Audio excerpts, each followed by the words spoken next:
गए। 3 महीने से बंगाल में टीएमसी नेता की शह लेकर छिपा यूपी का हवाला किंग पकड़ा गया।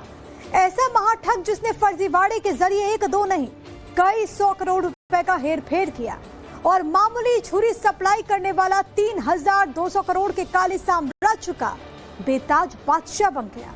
ऐसा मास्टरमाइंड जिसने कागजों की धार से पूरे देश को चूना लगा दिया, हवाला के जरिए कमाई की, फर्जीवाड़ा किया और मजे में फरारी भी काटी।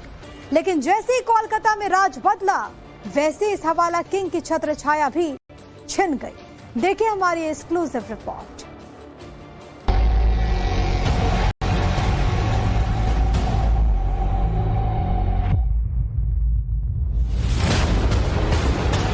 मैकू जी कहाँ से थे आप? बंगाल में? कहाँ?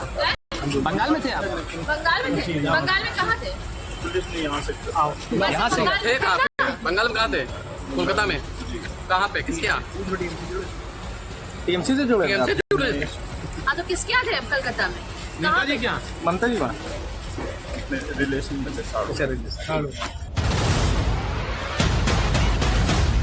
बंगाल के रिजल्ट का डायरेक्ट असर यूपी में दिख रहा है। शासन बदलने के बाद सालों साल फरारी काट रहे अपराधी पुलिस की गिरफ्त में आ रहे हैं।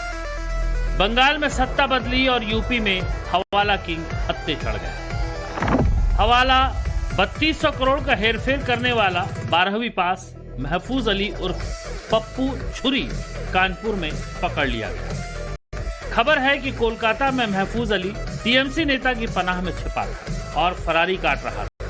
16 फरवरी को वो कानपुर से कोलकाता भाग गया। उसे लगा कि वहां रहकर टीएमसी की छत्र छाया में बच जाएगा। लेकिन जैसे ही बंगाल में टीएमसी की सरकार गई, वैसे ही ये बचने के लिए भागा और कानपुर पहुंचा। लेकिन उसे क्या पता था कि पुलिस पहले से ही कानपुर में उसका इंतजार कर रही है।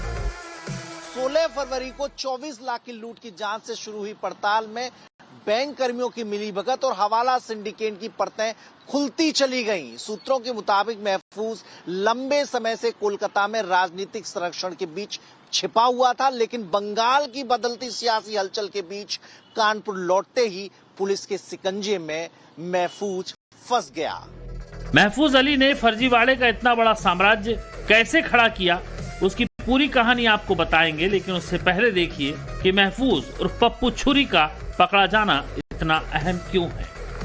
हवाला सरगना महफूज पर फर्जी कंपनियां चलाने और बैंक खातों के जरिए धोखाधड़ी का आरोप है।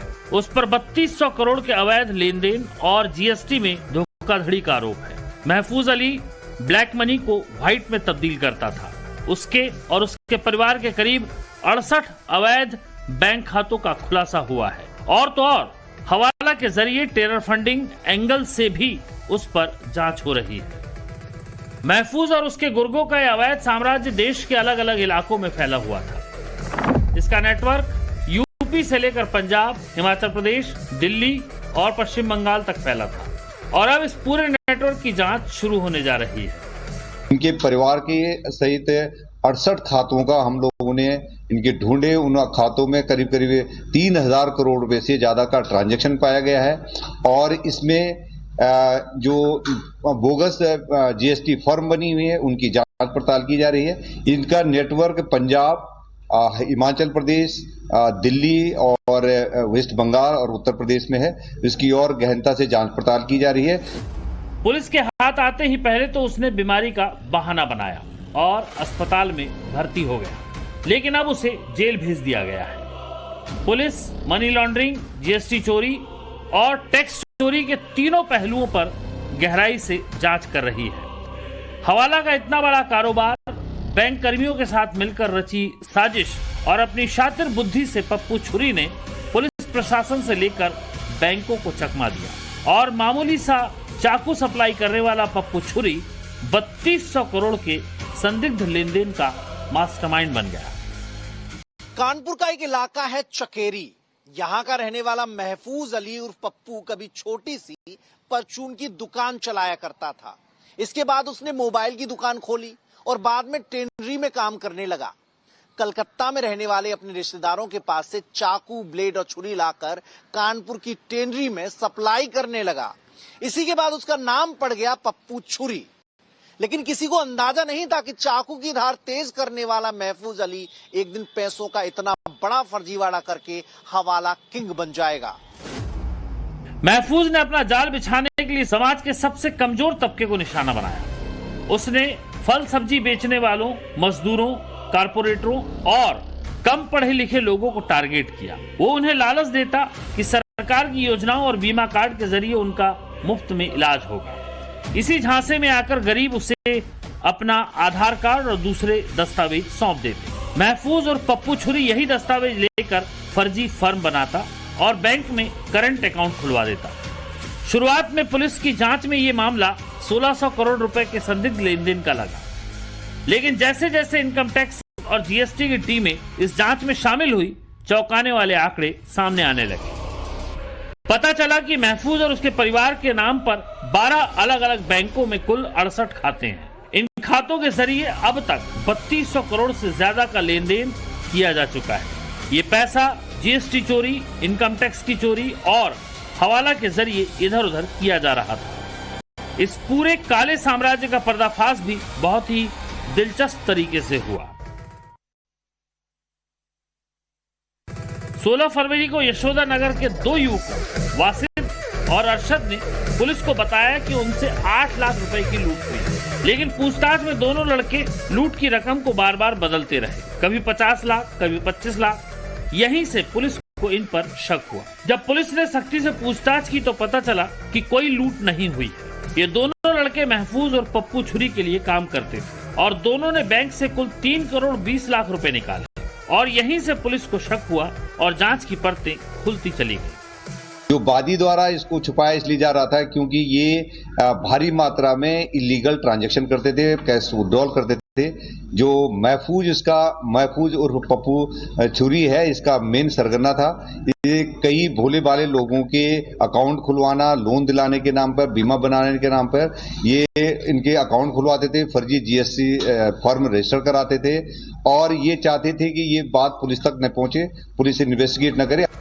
जब महफूज को लगा कि वो फंसने वाला है तो वो 16 फरवरी के बाद अपने बेटे फैज के साथ 1 करोड़ नकदी लेकर कोलकाता भाग गया। महफूज का दावा है कि वो अपने रिश्तेदार के घर छिपा था, लेकिन आरोप ये है कि वो किसी रिश्तेदार नहीं बल्कि टीएमसी नेता की शह लेकर बंगाल में छिपकर फरारी काट रहा था। उसे योगी पुलिस से इतना डर लग रहा था कि वो दलाल के जरिए मामला सुलझाने की फिराक में लगा था। इसी चक्कर में वो कानपुर वापस आया, जहां वो पुलिस के शिकंजे में फंस गया। इस काले खेल में महफूज का साथ बैंक के कर्मचारियों ने भी दिया। आरोपी बैंक कर्मियों की जांच के लिए आरबीआई को भी चिट्ठी लिखी गई है। पहले हम सेविंग अकाउंट से पैसा निकालते थे, आईडीबीआई बैंक में सेविंग अकाउंट से निकालते थे। वहाँ सत्यप्रकाश जी मिले, उन्होंने कहा कि एक एपीएमसी एक होता है कागज जो बना देंगे तो उससे निकालेंगे तो अनलिमिटेड आप कैश विड्रॉल कर सकते हैं। तो वो उसका 1.5 लाख रुपए लेते थे बैंक वाले, सत्यप्रकाश नाम है उनका जी, बैंक कर्मी आईडीबीआई के। तो वो उसका पेपर बना के वही सबमिट कर देते थे। आप क्या करते थे? किन लोगों का पैसा आपके पास आता था, कैसे उनको वापस करते थे? सलाटर से भी पेमेंट आता था, जैसे कि ताहिर हैं, नादमान हैं, अजमेरी हैं और भी हैं जो हम अधिकारी महोदय को दिया है हमने। तो वो सब कहाँ से मिली आपको? ये एपीएमसी का सर्टिफिकेट सत्यप्रकाश जो आईडीबीआई बैंक में थे वो बनाते थे। एक एपीएमसी का 1.5 लाख रुपए चार्ज करते थे और वो उसी से जो है उसमें अपडेट करते थे, हमें पेपर नहीं। महफूज अकेला नहीं था, उसका पूरा खानदान इस खेल में शामिल था। उसकी पत्नी शाहिदा, बेटा फैज, बेटी एनम, भाई साले सब मिलकर ये सिंडिकेट चला रहे थे। ये लोग स्क्रैप, स्लॉटर और टेनरी के व्यापारियों से 3 से 5% का कमीशन भी लेते थे। महफूज इन कारोबारियों का पैसा गरीबों के नाम पर बनाए गए बैंक अकाउंट में मंगवाता था, फिर उसे दूसरे के खाते में ट्रांसफर करवाता था और बाद में कैश निकालकर उसे कारोबारियों को दे देता था। पुलिस को 50 से ज्यादा ऐसी कंपनियों और कारोबारियों के नाम पता चले जो इस गोरख धंधे में महफूज के साथ शामिल थे। कितना रुपए हेरफेर करने में आपको कितना मिलता था? हाँ, वो नहीं, फर्म तो हमने बनाया, लेकिन वो एपीएमसी वो बना के उसमें अपडेट करा देते थे। 2 दिन 3 दिन में जब अपडेट होता तो कहते थे अपडेट हो गया। आप इसमें 1 लाख रुपए में हमें 300 रुपए मिलता था सर।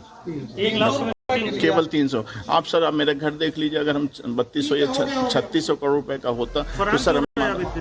धोखाधड़ी का एक तरीका जानवरों के जरिए भी किया जा रहा था। बाजार में जो जानवर 10,000 का था उसे कागजों पर मीट फैक्ट्री वालों को 1 लाख रुपए में बेचा जाता था। बाद में जानवर की असली कीमत और अपना कमीशन काटकर 85,000 रुपए वापस कर दिए जाते थे। इस तरह बड़े पैमाने पर जीएसटी चोरी और ब्लैक को व्हाइट करने का काम महफूज आलम कर रहा था। यानी एक वेल ऑल्ड मशीन की तरह महफूज अली अपना सिंडिकेट चलाता रहा और कागजों की धार से सिस्टम को ही काट डाला।